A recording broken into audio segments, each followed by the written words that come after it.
In the 51st verse of the 10th chapter of the book of Mark, Jesus Christ looks at the blind man and he says to him, "What do you want me to do for you? What do you want me to do for you?" Now, Bartimaeus had the right response to that question. Remember that Jesus had just asked that same very question to the sons of thunder in the previous passage, and they didn't have the right response. But here, Bartimaeus, the blind man, has the right response. He says, "Let me recover my sight. Let me see." And I propose that this is you and I. I remember once, years ago, I worked at a machine shop.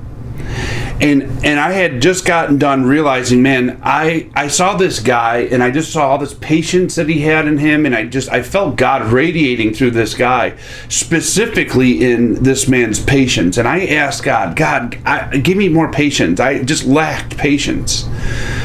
God, please give me more patience. And that is a wonderful prayer. Well, a couple days later, we ended up doing some switching around at the machine shop I was working at, and my station ended up being right next to this guy's station, who was notoriously just a pain in the butt. This guy was a nightmare. Nobody in the shop liked him, and with cause. I mean, the guy was very difficult, and so he ends up right next to me, and he's driving me nuts. He's driving me nuts. I mean, him and I are at it constantly. There is no love between us. I mean, we're just every single day knocking heads 8 hours a day. And I remember every day I would ask God, please get rid of this guy. Send him over on the other side. Why? I mean, I almost felt like I was being punished. Like, why is this guy next to me?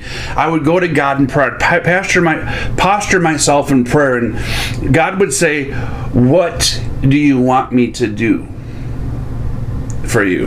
What do you want me to do for you?" And I would say, "God, I want you to remove this guy from the station next to me. There's about 5 other guys I'd rather have sit into the station. Or remove me from this station to go sit somewhere else." I kept continuing to think that he was the problem, and that was the wrong response. That was the wrong prayer. What I needed to pray is what Bartimaeus prayed here, which was, "God, give me eyes to see. Give me sight.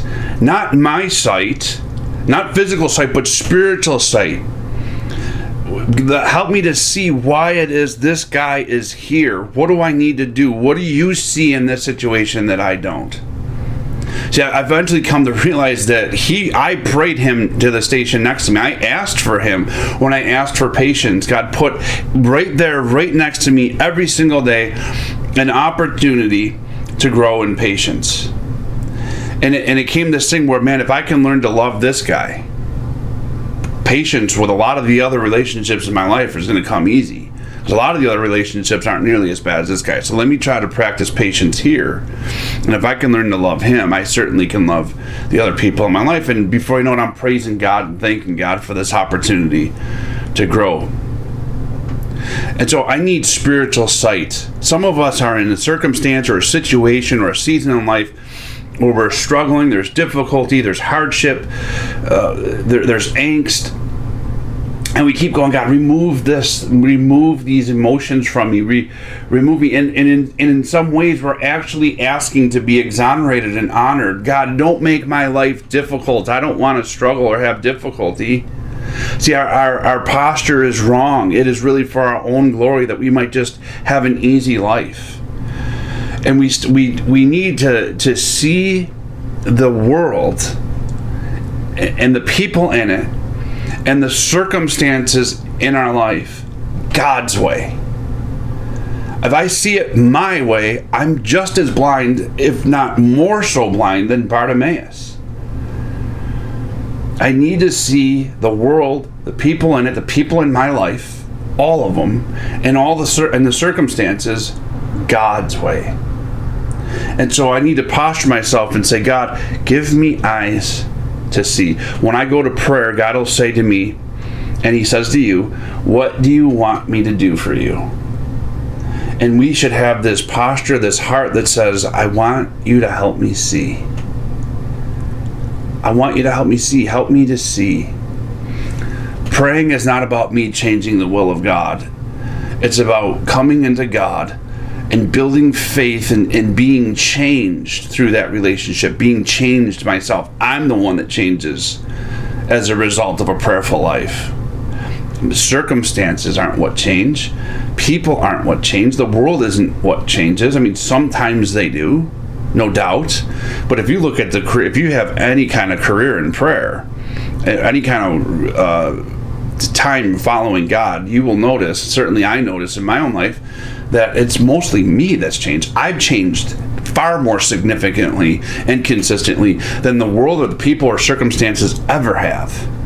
It has been me that has changed. And so I need to lean into that and realize, or at the very least consider, that whatever it is I'm seeking in prayer might not be what I need. And I need to first and foremost ask, just like Jesus does before anything else, after praising the Father, he says, "Thy will be done. Thy kingdom come. Thy will be done on earth as it is in heaven." It's your will that we're after. You know what's right.